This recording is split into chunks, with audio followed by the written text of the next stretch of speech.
इस यथार्थ रामायण के भाष्यकर्ता परम पूज्य संत दयालु जी महाराज उर्फ पूज्य श्रीमहंत भारत मंडल के श्रीमहंत श्री चंद्रानंद गिरि जी महाराज जूना खाड़ा काशी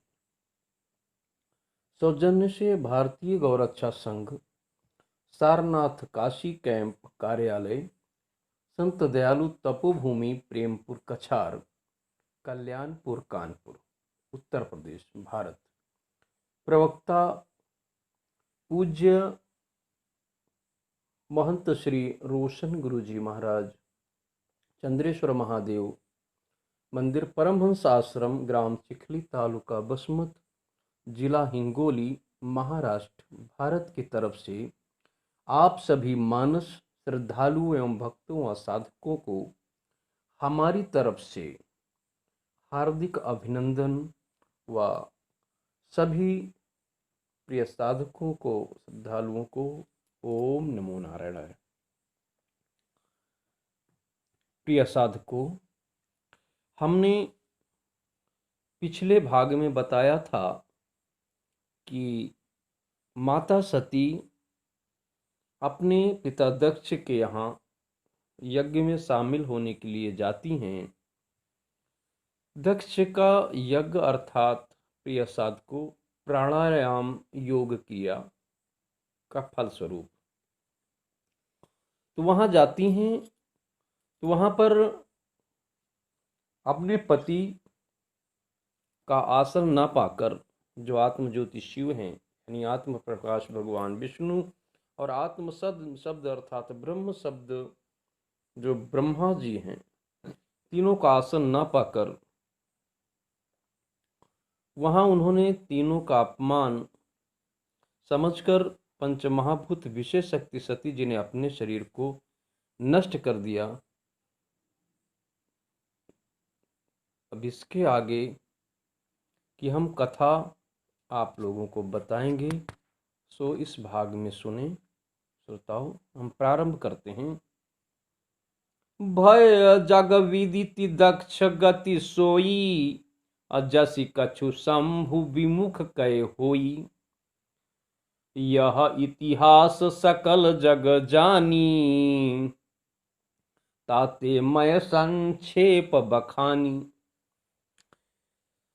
कहते हैं पंच महाभूत शरीर के अंदर छिपी हुई दक्ष रूपी जगत प्रसिद्ध अलौकिक शक्ति की वही गति हुई साधकों जो आत्म ज्योति शिवद्रोही की होती है। इस अति गोपनीय रहस्यात्मक इतिहास को साधक अच्छी तरह जानता है, इसलिए मैंने संक्षिप्त में इस अति गोपनीय रहस्यात्मक आध्यात्मिक रचना का वर्णन किया है। अब आगे देखें। मन रहस्यात्मक है। गुण अवतार, गुप्त अवतार व ब्रह्मांडों के प्रतीकों के अवतार संत।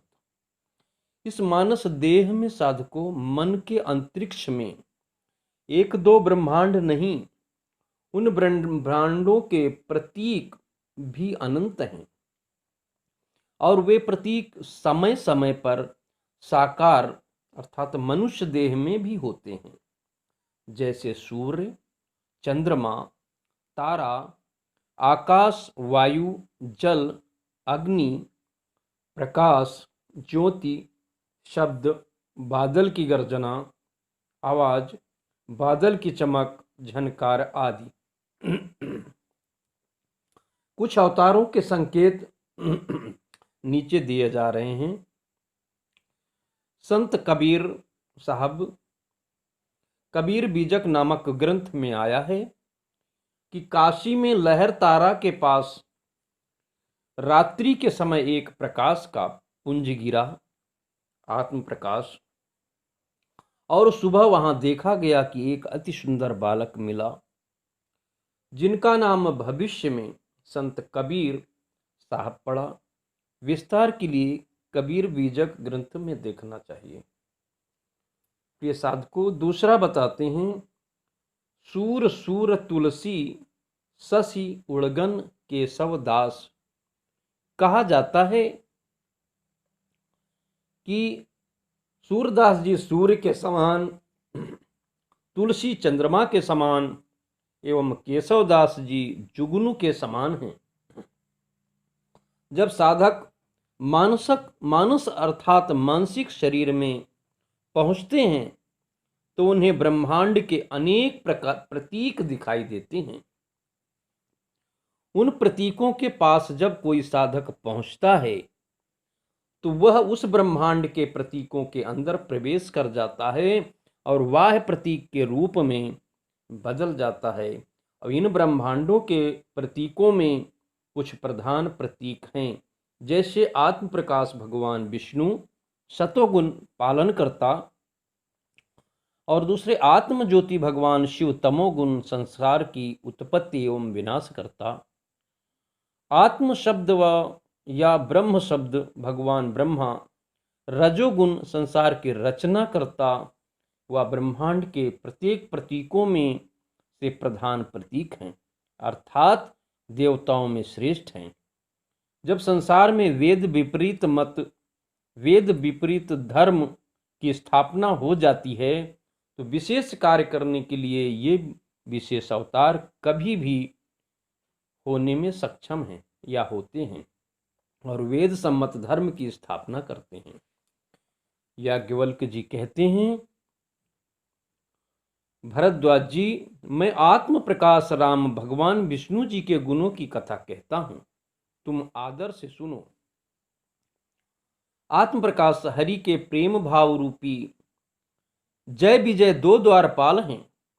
इन दोनों प्रेम भाव रूपी जय और विजय को चार विप्रों यानी मंत्र स्वरूप ब्रह्मा जी अथवा ब्रह्म शब्द के मानस सुपुत्रों द्वारा श्राप था। सनकादि ऋषि अर्थात वैखरी, मध्यमा, पश्यंती, परा ही ब्रह्मा जी के मानस पुत्र हैं। प्रिय साधकों, ये वेद निहित हैं अर्थात वेद मंत्रों के संकेत हैं। इन ब्रह्मा जी अर्थात ब्रह्म शब्द के पुत्रों के शाप से उनको तामसी शरीर मिला। एक का नाम ईर्ष्या रूपी हिरण्यकश्यप और दूसरे का नाम द्वैष रूपी हिरण्याक्ष था। ये बहिर्मुखी वृत्तियों अर्थात राक्षस एवं इंद्रियों के स्वामी प्रसन्न चित्त रूपी इंद्र भगवान के गर्भ को भी चूर करने वाले जगत प्रसिद्ध हैं। इनमें हिरण्याक्ष का वध भगवान ने वाराह अर्थात सुअर का रूप धारण करके किया और हिरण्यकश्यप का वध नरसिंह रूप धारण कर अपने प्रहलाद के सुंदर चरित्र को बचाया। अगले जन्म में तीनों मुक्त नहीं हुए क्योंकि सनकादि ऋषियों का शाप 3 जन्म के लिए था। अतः भगवान विष्णु करुणानिधान राजा दशरथ अर्थात स्थूल शरीर एवं माता कौशल्या शतोगुण या सतगुण के यहाँ एक बार फिर श्री राम जी के रूप में अवतरित हुए।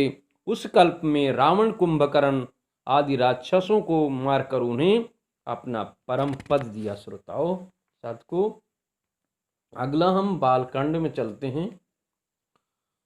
ओम श्री सद्गुरुदेवाय नमः।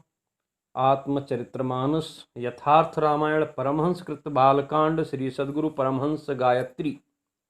ओम परम श्री सद्गुरुदेवः परमहंसाय विद्महे महाधीमहि तन्नो हंस प्रचोदयात्। आत्मचरितमानस उल्लेख के पहले चरण में मैं दयालु ओम शब्द से उच्चारित तीनों लोकों भू भुवः स्वः में तत्व रूप से व्याप्त स्वयं प्रकाश स्वरूप वरुण करने योग्य एकमात्र शरण स्थली प्रभु मुझे वह बुद्धि दें जिससे मैं आपको तत्व रूप से जान सकूं और प्राप्त कर सकूं।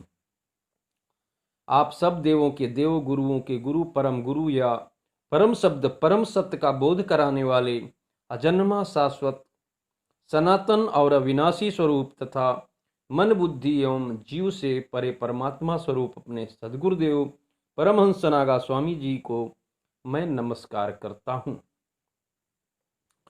इस प्रकार पूज्य गुरुदेव भगवान प्रार्थना करते हैं।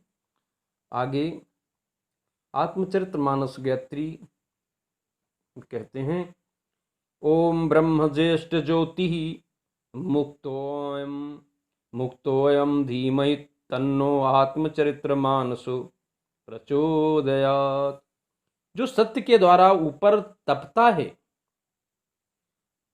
ज्ञान के द्वारा इस निचले जगत अर्थात पिंड जगत को देखता है, प्रकाशित करता है तथा गुण द्वारा तिर्यक जगत को जीवित रखता है, उसमें ही ज्येष्ठ ब्रह्म पर ब्रह्म परमात्मा रहता है, जो 3 लोक 14 भुवन 9 खंड का स्वामी है।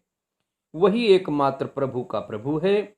प्रभु परम ब्रह्म मेरी बुद्धि मन आदि को निर्मल करने वाले मुझको अपने योग्य बना ले, जिससे मैं आपको तत्व रूप से जान सकूं। अर्थात जो भी इस दयालु चरित्रमानस गायत्री या आत्मचरित्रमानस परमहंसकृत यथार्थ रामायण के अति गूढ़ रहस्यात्मक चित्रण को जानता है, उस वेद पुत्र को मैं दयालु नमस्कार करता हूँ। मेरी मंद बुद्धि व दोषयुक्त चित्त पर ध्यान न दें। आगे का मंत्र है, ये त्रिसिप्ताः पर्यन्ति विश्वारूपाणि बिभ्रतः वाचस्पतिर्बला तेषां तन्वो आद्य दधातु मे। अथर्वयाग भाग 1 का है। देखें, कहते हैं जो त्रिसप्त 3 एवं 7 के संयोग विश्व के सभी रूपों को धारण करके सब ओर संव्याप्त गतिशील है, हे वाचस्पति आप उनके शरीरस्थ बल को आज हमें प्रदान करें। पुनरेहि वाचस्पते देवेन मनसा सह वसोस्पते नीरमये मय्ये वास्तु मयि श्रुतम। आगे कहते हैं, हे वाचस्पति आप दिव्य प्रकाशित ज्ञान से युक्त होकर बारंबार हमारे सम्मुख आएं। हे वाचस्पति आप हमें प्रफुल्लित करें, प्राप्त ज्ञान हम में स्थिर करें। इह्यैवाभितनुभे आत्मनीम ईव जया वाचस्पतिर्न यच्छतु मय्योऽस्तु मयि श्रुतम। हे देव, धनुष की चढ़ी हुई प्रत्यंचा से खींचे हुए दोनों छोरों के समान दैवी ज्ञान धारण करने में समर्थ मेधा बुद्धि एवं वांछित साधन सामग्री आप हमें प्रदान करें। प्राप्त बुद्धि और वैभव हम में पूरी तरह स्थित रहे। उपहूतो वाचस्पति रूपास्मान वाचस्पतिर्व्याताम संश्रुतेन गमे मही मां श्रुतेन वीराधीशी। हे वाचस्पति आप हमें अपने पास बुलाएं, इस निमित्त हम आपका आवाहन करते हैं। हमें सदैव आपका सानिध्य प्राप्त हो, हम कभी भी ज्ञान से विमुख न हों।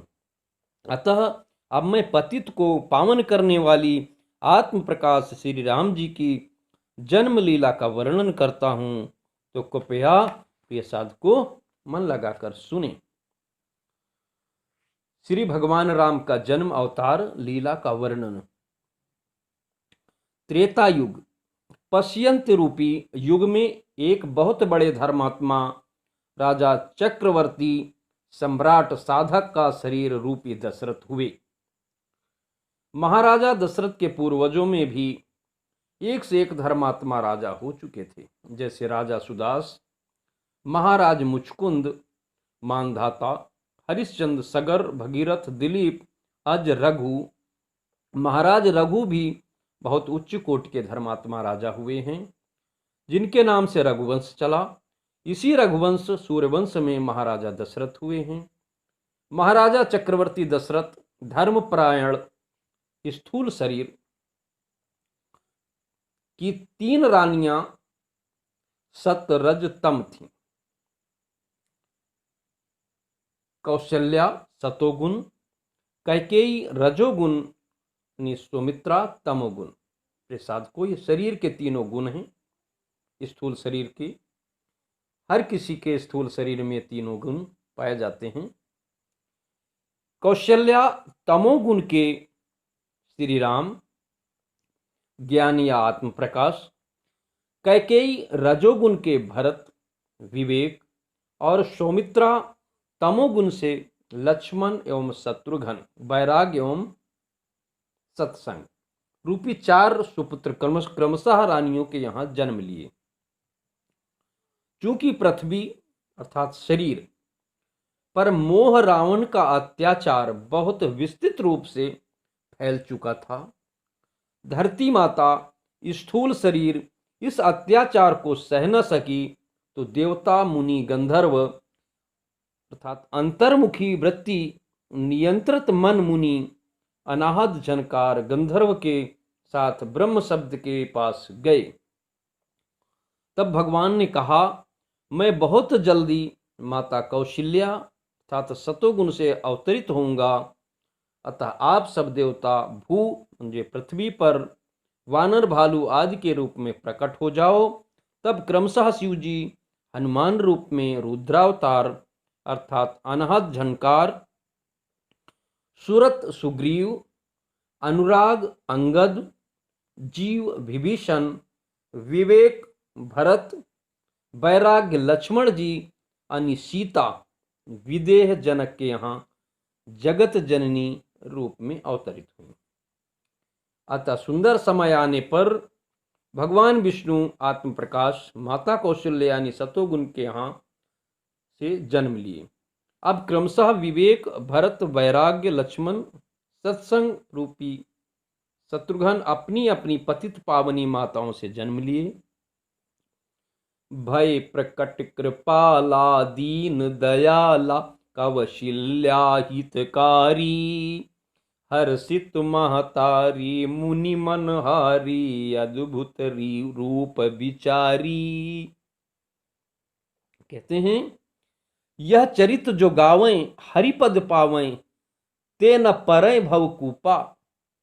फिर गोस्वामी जी ने दूसरे शब्द में, दूसरे छंद में कहा है कि जो भी इस चरित्र को प्रेम सहित गाएगा, वह संसार के माया जाल से उत्पन्न दुखों से छुटकारा पाएगा। भगवान श्री रामचंद्र जी का जन्म उत्सव संत समाज साधना में रत, साधकों ध्यान दें, संत समाज साधना में रत साधक रूपी अयोध्या में घर घर उत्सव मनाए जाने लगे।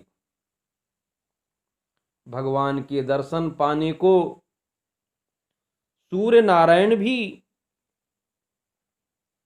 अपनी गति भूलकर 1 महीने तक वहीं ठहरे रहे। यह रहस्य किसी ने नहीं जाना। सूर्य ज्योति स्वरूप हैं, 7 रंग की किरणें ही 7 घोड़े हैं। जानकारी हेतु इसी ग्रंथ परमहंसकृत रामायण के सनातन वेद मत परिचय वाले अध्याय में देखें। यह वेदोक्त प्रमाण निम्नलिखित है। अयोध्या किसे कहते हैं देखें। अयोध्या के संदर्भ में वेद व्यास जी अथर्ववेद भाग 1 कांड 10 सूक्त 29 में कहते हैं, अष्टाचक्रः नवद्वारा देवानां परायोध्या, तस्यां हिरण्यः कोशः स्वर्गो ज्योतिषावृतः। जिसमें 8 चक्र और 9 द्वार हैं। देव शक्तियों की पूरी नगरी यह अयोध्या है। उसमें जो तेजस्वी कोश है, वही तेजस्वता से युक्त होकर स्वर्गीय आनंद से परिपूर्ण है। गोस्वामी जी के कथनानुसार अयोध्या का सिद्धांत देखें। श्रोता त्रिविध समाजपुर ग्राम नगर दुहिकूल, असंत सभानुपम अवध सकल सुमंगल मूल। बालकांड का दोहा है। कहते हैं, नोट देखें, यह पूरी अयोध्या अजेय है। इसकी विशेषताओं का उपयोग किया जा सके तो कोई भी विकार या अवरोध इसको पराजित नहीं कर सकती। इसके चक्र मूलाधार, स्वाधीन, मणिपुर, अनाहत, विशुद्ध, आज्ञा, लोलक अर्थात तालु चक्र, तालुमूल तथा सहस्र दल हैं। 9 द्वार अर्थात दोनों आंखों के, दोनों नासिका के, दोनों कानों के, एक मुख तथा 2 मलमूत्र द्वारों के छिद्र हैं। आगे, तीनों प्रकार के श्रोताओं का समाज, तुलसीदास जी कहते हैं, तीनों प्रकार के श्रोताओं का समाज ही इसके दोनों किनारों पर बसे हुए पूर्वे गांव नगर हैं तथा संतों की सभा ही सब सुंदर मंगलों की जड़ अनुपम अयोध्या है। आत्म प्रकाश श्री राम जी की शोभा देखने के लिए आत्म ज्योति शिव जी, निर्मल मन रूपी कागभूषुंड जी संत समाज रूपी अयोध्या पहुंचे और आत्म प्रकाश राम जी की अर्थात मूलाधार चक्र का जागरण यानी लीलाओं को देखकर बड़े आनंद मग्न हुए तथा कुछ समय व्यतीत होने पर ज्ञान की परिपक्वता रूपी गुरु वशिष्ठ जी ने सबका यानी चारों भाइयों का नामकरण संस्कार किया। तब राजमहल वे पूरे राज्य में साधक का नियंत्रित मन सहित शरीर रूपी अयोध्या में नाना प्रकार का उत्सव मनाया गया जो अवर्णनीय था। भगवान श्री राम की बाल लीला का वर्णन देखें। एक बार माता कौशल्या जी यानी सतोगुण ने आत्म प्रकाश श्री राम जी को साधना की तैयारी रूप श्रृंगार अंतर्मुखी साधना पालने में बैठा दिया। निर्मल मन इष्ट देव की पूजा के लिए भोग लगाने के लिए प्रेम रूपी प्रसाद ले परमात्मा के घर रूपी पूजा घर में चली गई। भगवान को भोग लगाया। आत्मा को परमात्मा में मिलाना ही भोग लगाना है साधको। पुनः स्थूल शरीर में सूरत का आ जाना रूपी रसोई घर में गईं। वहां पूजा स्थान में देखती हैं कि उनके इष्ट देव जो इष्ट देव को चढ़ाया हुआ प्रेम रूपी प्रसाद वही सात्विकी सिद्ध रूपी शिशु मूलाधार चक्र की शक्ति या आत्मा की प्रथम मंजिल अर्थात आत्म प्रकाश रूपी राम जी खा रहे हैं। तब दौड़कर पालने में देखती ही तो वहां भी श्री राम जी आत्म प्रकाश सोए हुए हैं। इस प्रकार कौशल्या जी दोनों जगह श्री राम जी को देखती हैं तो आश्चर्य में पड़ गईं।